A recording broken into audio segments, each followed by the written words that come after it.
Valanchery Valiyakunnu HLP school 113-ാം വാർഷികവും കേന്ദ്ര സംസ്ഥാന സർക്കാരുകളുടെ ഫണ്ട് ഉപയോഗിച്ച് നിർമ്മിച്ച കിച്ചൺ കം സ്റ്റോർ റൂമിന്റെ ഉദ്ഘാടനവും LSS, USS നേടിയ വിദ്യാർത്ഥികൾക്കുള്ള അനുമോദന സദസ്സും സംഘടിപ്പിച്ചു.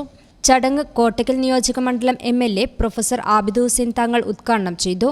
ഇരുമ്പിളിയം ഗ്രാമപഞ്ചായത്ത് പ്രസിഡന്റ് K. മാനുപ്പ മാസ്റ്റർ അധ്യക്ഷത വഹിച്ചു. സർക്കാരിന്റെയും അതുപോലെ തന്നെ നമ്മുടെ ത്രിതല പഞ്ചായത്തുകളുടെയൊക്കെ ലക്ഷ്യമാണ്. നമ്മുടെ പഞ്ചായത്തുകളിൽ ഇതുപോലെ ഒരുപാട് കാര്യങ്ങൾ ഞാൻ ഇന്നലെ പറഞ്ഞതുപോലെ തന്നെ പഞ്ചായത്ത് ഓരോ വർഷവും പണം നീക്കി വെച്ചുകൊണ്ട് എല്ലാ കൊല്ലവും ഇതുപോലുള്ള പൊതുവിദ്യാലയങ്ങൾക്ക് വേണ്ടി പദ്ധതികൾ തയ്യാറാക്കി നടപ്പിലാക്കി വരികയാണ്. അതുകൊണ്ട് തന്നെ നമുക്ക് ഈ രീതിയിലുള്ള വിജയങ്ങളും ഇതുപോലുള്ള ഉയർച്ചയും നേടാൻ നമുക്ക് സാധിച്ചു എന്നതിൽ തർക്കമില്ല.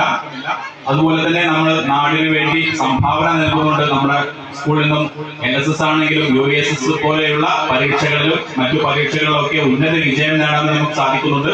Kuttippuram block panchayat vice president PC Ennur, Irumbiliyam ഗ്രാമപഞ്ചായത്ത് വികസനകാര്യ standing committee chairman VT Ameer, ക്ഷേമകാര്യ standing committee chairperson N Khadeeja, block panchayat member P Abdurahman, panchayat അംഗം N Muhammad Ali, PTA president Nasar Irumbiliyam, head mistress K Naseema, AEO Harish VK, Kuttippuram BPC Abdul Salim, school manager EH Muhammad, noon meal officer Rekha, Harifa teacher, TR Soman, Aloor Soman തുടങ്ങിയവർ പങ്കെടുത്ത് സംസാരിച്ചു.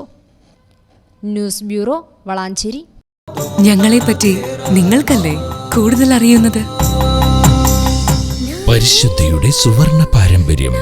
Hayat Golden Diamonds, Valanchery.